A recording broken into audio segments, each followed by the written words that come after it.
This is Father Gregory Pine. And this is Father Bonaventure Chapman. And welcome to Godsplaining. Thanks to all those who support the podcast.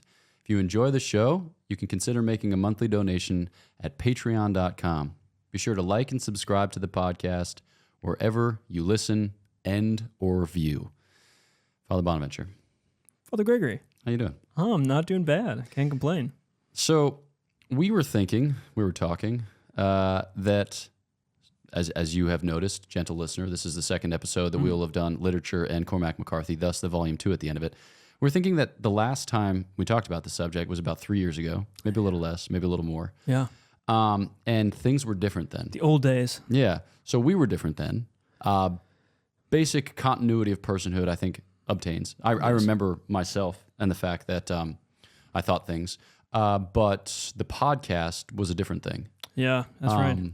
So take us through it. What was that experience like for you? I think that was when we were using, so there were none of these fancy boom mics and 3 cameras. And although, ever ancient, ever new, St. Augustine, I suppose, is that we were actually in the same room together recording it. So in a sense, there was a studio, but the same room, I think, was a room in the Priory that you were visiting from Switzerland on.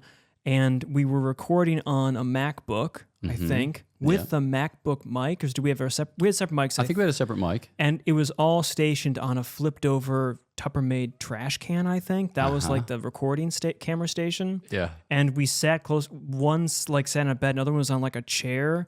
And there may or may not have been like the sink in the background. I think we were sitting on a bed. Nope. I think we were side by side on chairs at the desk. And I do think a trash can was involved. I remember a flipped over trash can was involved. We employed trash cans for propping up, cameras and microphones on a variety of occasions. Yeah, and we probably still do, but no one can tell because these cameras don't give you 360 yet. Both of our feet are actually in trash cans right now. Yeah, we wear trash can recording boots. It's a little soggy. So it's different, but it's the same Dominican charism. Yeah, still two guys talking. Exactly. Yep. Yeah. Now, things have also happened in the life of Cormac McCarthy. Yeah, he got older. He did get older, as people are wont to do when they live in time and space. Yeah. But he also published some new books. That's right. And unlike most people who try to stagger their grand releases, do you do a grand release? What's a release? A release? New release? New releases. Yeah, grand openings, new releases. Adjective, subject, agreement, although people don't talk about that enough. People typically stagger their grand openings / new releases. He just went back to back. So he doubled down November and October of 2022. So we have these books here on our shelf for those of you who see things in an audio-visual register. They're beautiful books, too. They are beautiful books, and they look very similar, although inversely so. Yes. So, wow. Yeah, look at that. No wonder I like Stella Maris a little better because I think the blue, maybe, perhaps. Yeah. Because I can't tell what the other color is. Yeah, it's like gold. Reddish, maybe? It's like a reddish gold, a golden red, golden rod. Okay. Wait a second. Yeah, so he released these 2 books. You want to tell us a bit about them? Sure. So this is the first time in 16 years, if I have my dates right. So that'd be 2006 was The Road was put out, which also apparently was an Oprah book, I think, which is surprising. Is it really? I think it was, yeah. I think that book involves end times cannibalism. Yeah, I think so. Yeah, exactly. Is Oprah into end times cannibalism? She's gone a lot of places in her career, and maybe that's a part of it. Huh. But in any case, 2006, I think it was 2006, I think it was an Oprah book, The Road, which of course Viggo Mortensen, remember he was in his kind of Lord of the Rings ascendancy. Right. So he was in the movie version of it, but that book, The Road, it's the paperback I can still see as a black cover. I read that in the student aid, and it is one of the darkest. Like there are points where you think, oh no, and I'm not a man who shies away from nihilistic death holes of despair and depression, but there was a point where I thought this is really like it. My eyes are starting to phase out. It's like I'm going to, I'm going to have a stroke or something, or I'm going to pass out because of the despair. Yeah. So in any case, No Country for Old Men, people know we wrote that. Then The Road, and then 16 years later, he's just put out 2 books, as you say. In October, November for one of them, The Passenger is the first one, about 400 pages or so. And then its companion volume, I think he calls it an epilogue or something, although we'll get into that, is Stella Maris. And that's about 200 pages or something, about half the size of that thing. And so this has been 16 years. He produced these 2 back to back. They go together as a diptych, I think. Nice. In some fashion. Yeah. And they are They're very different They than are. his previous books. Although you know him from all the way back. I have not read as much Cormac McCarthy because I don't have the same read everything single thing that a guy wrote unless it's like Kant or a German philosopher. Whereas that's just for everybody for you. So you know his better than I do.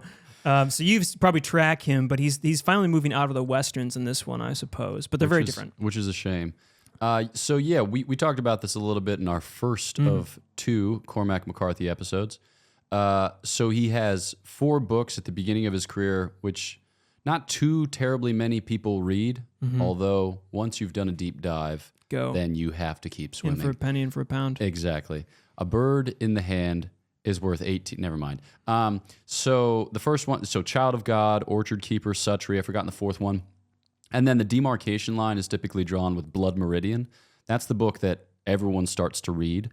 And or maybe you don't read it because it is one of the more terrible nihilistic death texts ever written, at least in America, because we don't do it too terribly well. But when we do it well.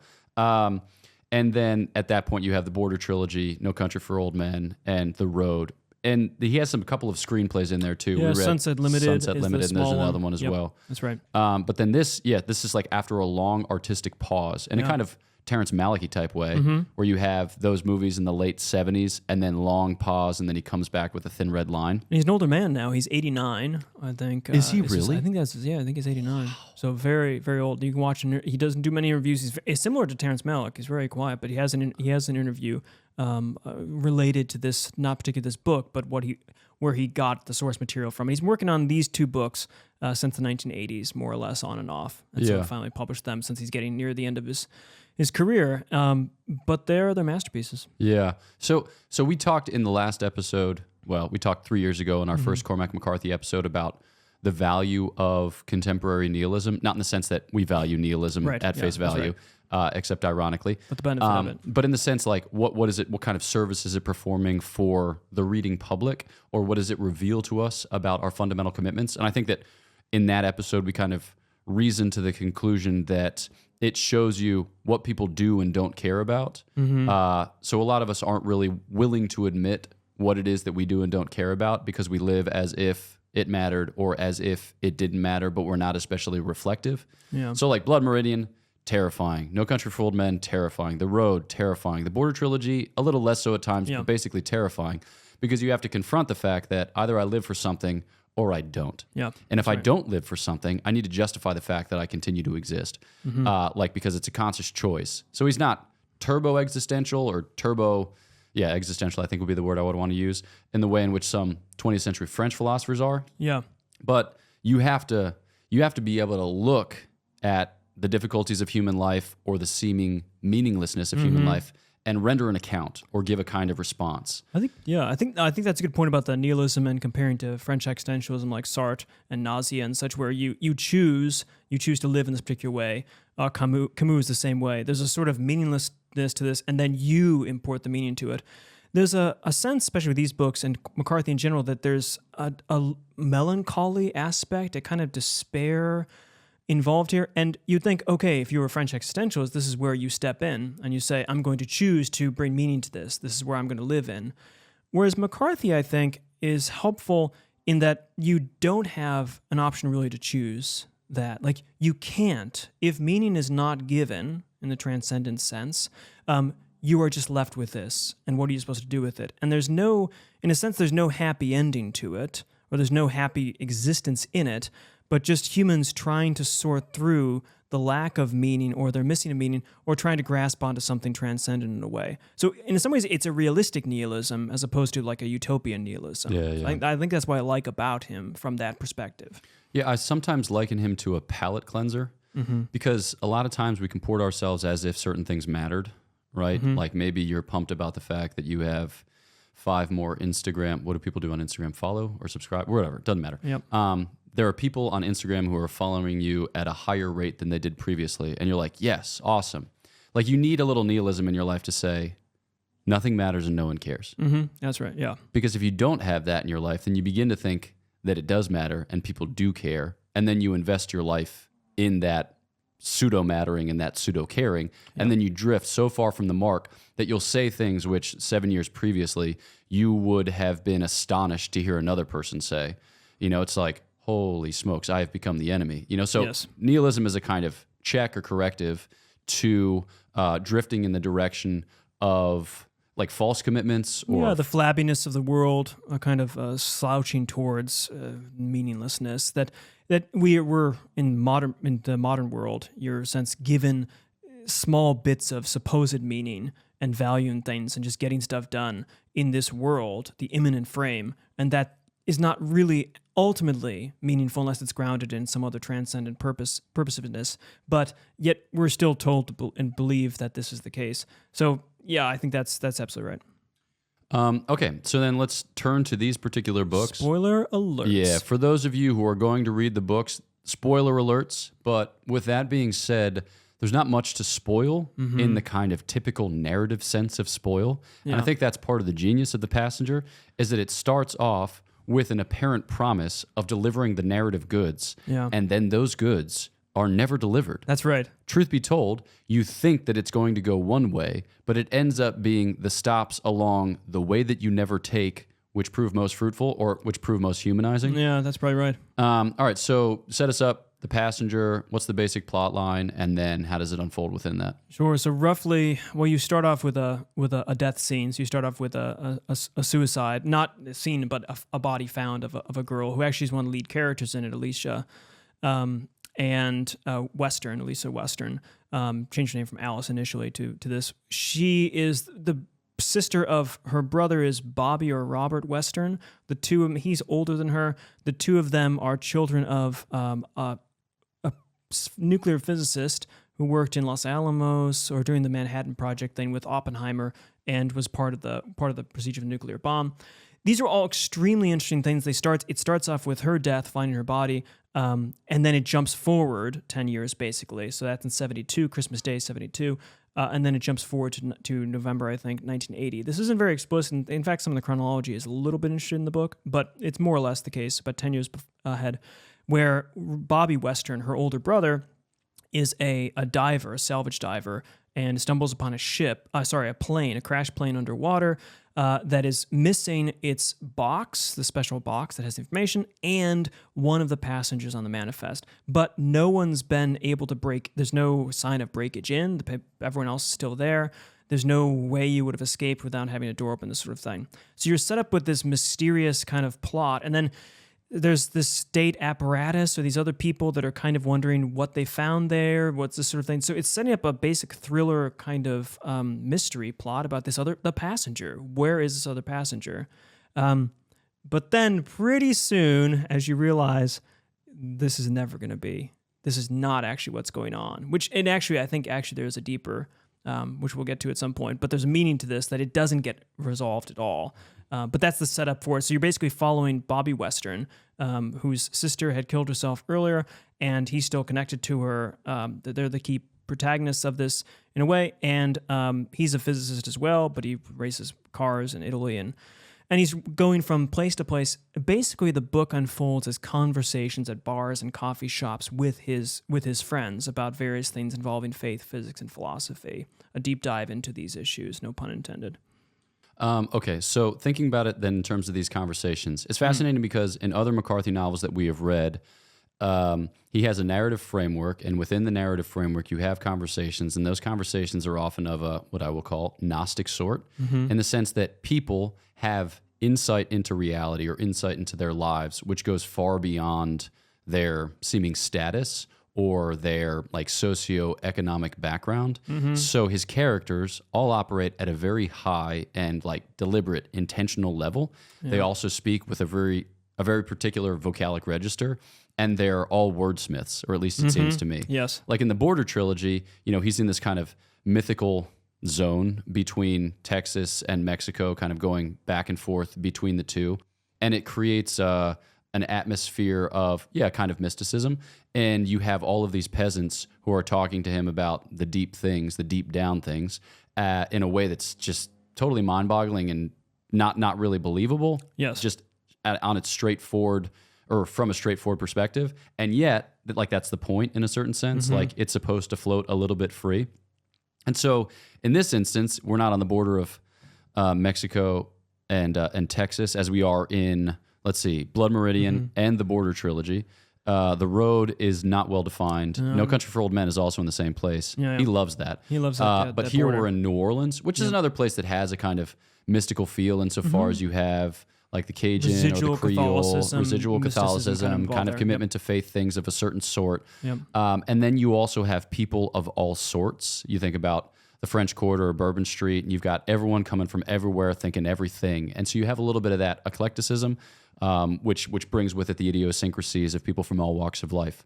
And so then he just ends up having conversations, and those conversations reflect something of his thought world or the thought world into which we as a reader are being welcomed into. It's interesting that there's a similarity to the story of Job and, say, Dostoevsky's Brothers Karamazov and here, because you have, Brothers K is about the kind of four brothers, the characters, right, the brothers, and how they respond to a particular situation in life in general.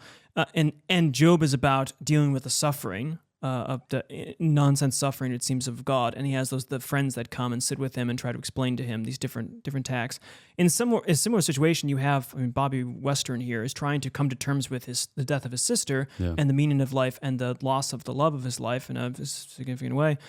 And you have these other characters, John Shedden, and then others involved who are giving him, in a sense, they're talking from their own perspective on different things, but they're trying to draw him in, and he's listening to them at various different points with their lives and how their lives are going and what's going on. So he's trying to make sense of, in a way, an explosion that has happened, a loss of love that parallels the explosion of the nuclear bomb in Hiroshima and Nagasaki and then trying to sort out, triage, and work meaning from this sort of event from these different angles. And we should also mention the other thing is, in Cormac McCarthy's books, one, the punctuation is down to a minimum, which is interesting because you can't always tell who's speaking. No. That's easier in this case, but most of it's dialogue, but occasionally get caught up in it, and that's to good effect, I think, in general.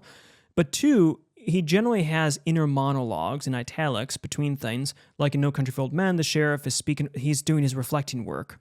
That's present here too in The Passenger, but it is a throwback to Alicia's dreams or hallucinations, because it turns out she may or may not be crazy, which involves a thalamalomide kid, a small with flippers for hands, who runs a sort of circus show, but is also always berating her with highfalutin words and very high vocalic register, and discussing with her who she's an expert mathematician from University of Chicago. Blah.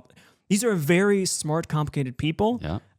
And in the sense, and in some ways, it makes sense that they can have these conversations, as opposed to the peasant example. They're also in, like, Dostoevsky, where Dostoevsky's characters live extremely what you'd say, transparent lives to the intellect. They're just way too attentive to all the meaning going on in the world. When they're not flying at each other or falling at each other's Exactly. But here, these are very attentive and smart people, but they're also, I find he does a good job balancing out, like, extremely intellectual people to get at the deep issues of faith, philosophy, and physics, but without seeming also a bit staged. There is it seems reasonable. So you have again, there's the back and forth between, in the regular font of Bobby Western's story, and then the italics of Alicia's hallucinations and her experience, that then in Stella Maris, she's going to be the main character with her psychiatrist. So but again, you're trying to piece together, say, an explosion, a loss of life, of love, and what to do about that.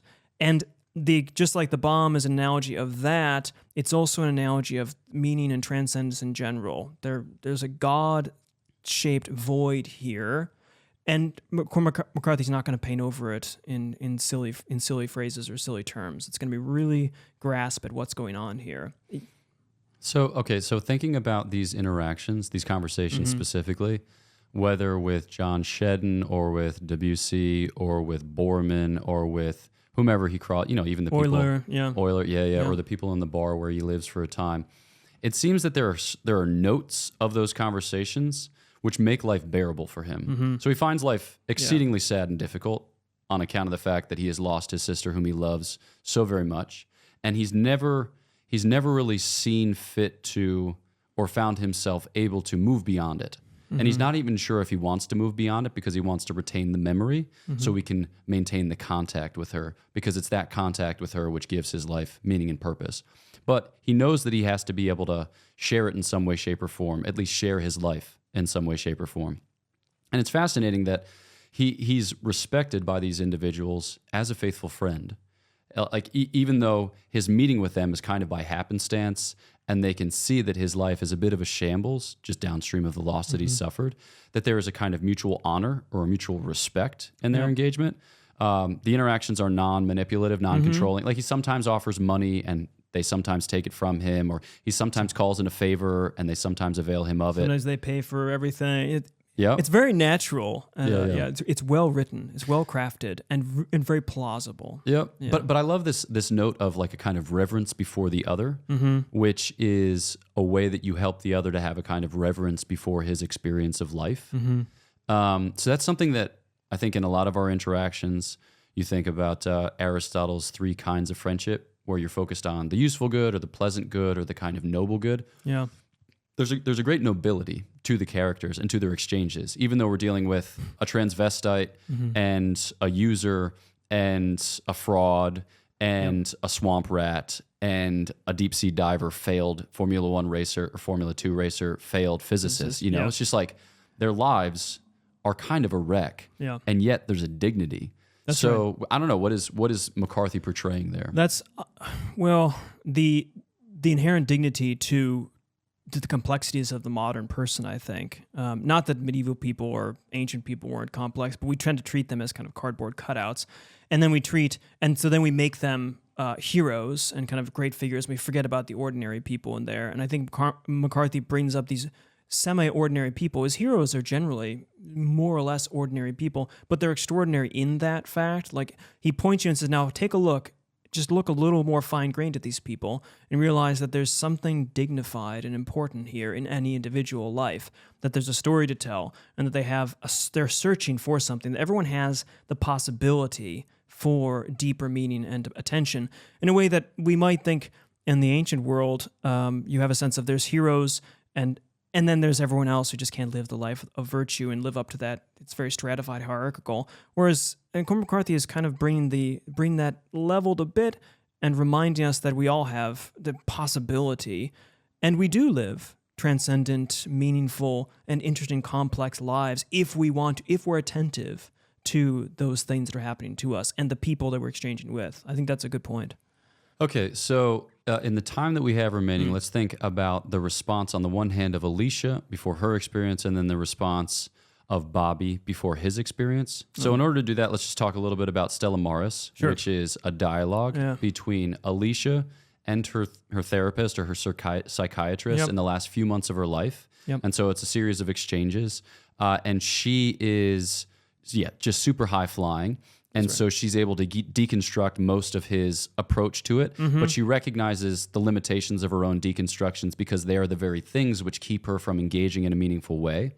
Yeah. So she wants that meaningful engagement, and yet she has a sense as to where her life is headed. She knows that it's kind of inescapable or unredeemable, right? Yeah. So it creates this dread logic which conducts you to the end of the narrative. Take us through that. In a sense, if we do the nuclear reference again, the passenger is picking up the pieces and making sense of the world after the bomb has gone off and the horrendous event has happened, the loss of love and the situation meaning.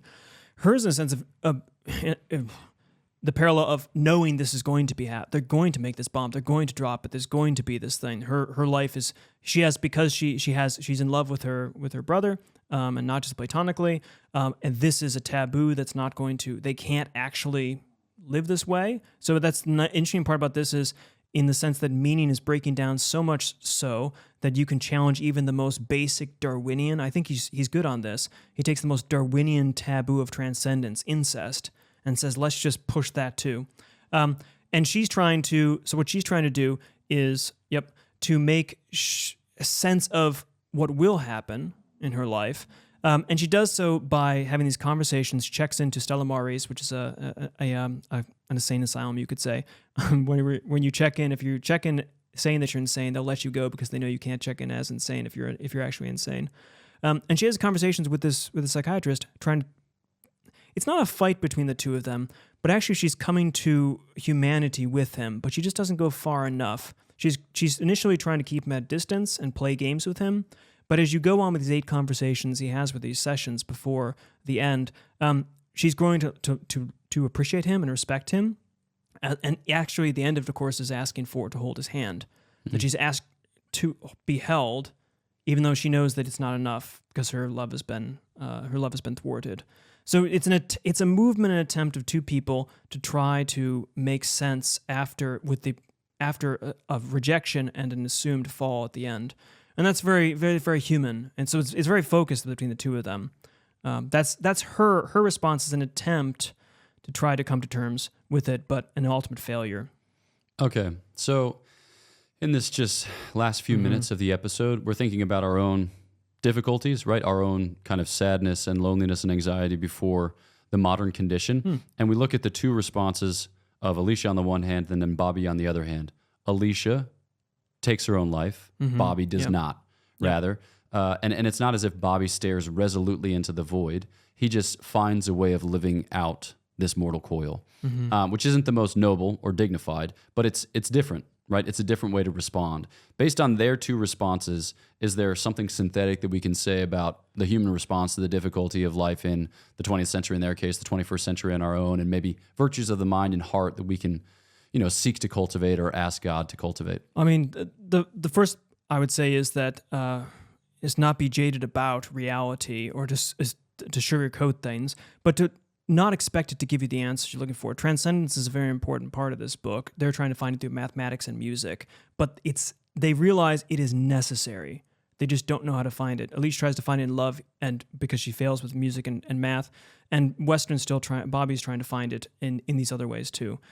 So to not sugarcoat, but actually remind yourselves that actually without transcendence, this world doesn't actually provide a whole lot of help to us. But with transcendence, with then therefore love, you can actually make your way through it. So the nihilism is overcome not by them, but via negativa, in the way of saying this is not, neither of these are good ways to go, but that we should just throw ourselves into the embrace of another, as Alicia does at the end of Stella Maris. Yeah, and I think another thing too is the way that they use their intelligence is, in some way, shape, or form, the source of their undoing. Because Bobby is constantly making comparisons. He's eminently conscious of the fact that he can't cut it as a mathematician or as a physicist, probably not as a race car driver, but that has something to do with, physical prowess more so than with intelligence.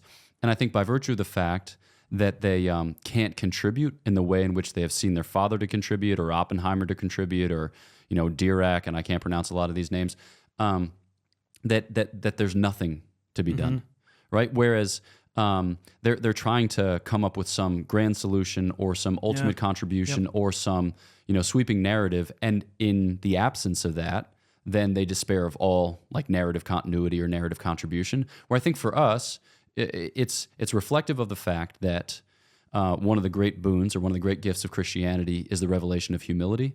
Because if you look at ancient accounts of virtue, humility doesn't really appear in the way in which it does in the Christian tradition. You look at Plato, you look at Aristotle, you look at Cicero, but humility is revealed to us in the flesh of our Lord Jesus Christ, in the conditions which he chose for his entry into the world. And I think that each of us, comes into the world as the very concrete fruit of God's love for us and of our parents' love for us, and we're called to live this life in this time and in this place and in these circumstances. And maybe we're given 5 talents, maybe we're given 2 talents, maybe we're given 1 talent, maybe we're given half, maybe a quarter, maybe an eighth of a talent. It's not too terribly important. What is important, as you preached on one time when we were celebrating a house mass for my family like a year and a half ago, is that you make good on the talent that you've been given. Not in like a crass consumer sense, but in the sense of like, it's only because the man who received the 1 talent looked at his talent, compared it to those of the others, said it's not enough by comparison, and then despaired of making anything good of it, that he comes in for condemnation. Both the man with the 5 and with the 2 receive equal praise for having received, for having recognized and received what they've been given. And so you have here 2 incredibly talented, incredibly smart people, but their intelligence becomes for them a stumbling block because they can't see it as a particular, a concrete expression of God's love in the midst of their, like the brokenness, the woundedness of their love. So it's kind of like, I suppose it's a little bit crass to say like it's not about this. I mean, it's about human people, but I think that something that it can help us to embrace is the fact that God loves us in a particular way, and when we consent to and cooperate with that, something good will come. It might be modest, it might be simple, but it will be good, provided only that we can see it for such. I don't know. Last thoughts? Yeah, I'm going to go back to the passenger metaphor and the whole thing where I've just been reflecting on it, in that there's a missing passenger and there's a missing intelligible box that makes sense of things, and yet it needs to be there. And the question is, where do we find that? And I think Cormac McCarthy is saying that you can't fill it with anything else, either mathematics, truth, this sort of thing. And in these conditions, McCormack is saying we can't fill it. These people can't fill it with God, but we want to say actually, and I think rightfully so, he is the passenger that's meant to be there. It's on the manifest that brings the intelligibility to whatever destruction is involved in life and can get us out of it. And there's no other way you can find around that. Yeah. Boom. All right. So, folks, if you have already read, we hope this is helpful in making sense of what you did read. If you haven't yet, perhaps this is an encouragement. Cormac McCarthy is a strong, heady wine, but he does not disappoint. So thanks so much for tuning in to this episode of Godsplaining. If you would consider making a donation to the podcast, you can do so at patreon.com/Godsplaining. Also, be sure to like, subscribe, and leave a 5-star review. You can follow us on Facebook, Instagram, Twitter, and TikTok. And then if you check out the episode description or show notes, depending on where you get your podcasts, you'll find links there where you can follow paths to merchandise at godsplaining.org and to further details about upcoming Godsplaining events. So at the beginning of this month, we made an announcement about our all-comers retreat, which is to take place at Malvern Retreat House just outside of Philadelphia, Pennsylvania. The dates on that are June 16th through 18th, and we're super appreciative to the benefactors who made donations to lower the cost for all those who apply. You can find out information about that also at godsplaining.org, and we hope to see you there over the summer. So all comers, that's to say 21 and over, you are the most welcome. Boom, know of our prayers for you. Please pray for us, and we'll look forward to chatting with you next time on Godsplaining.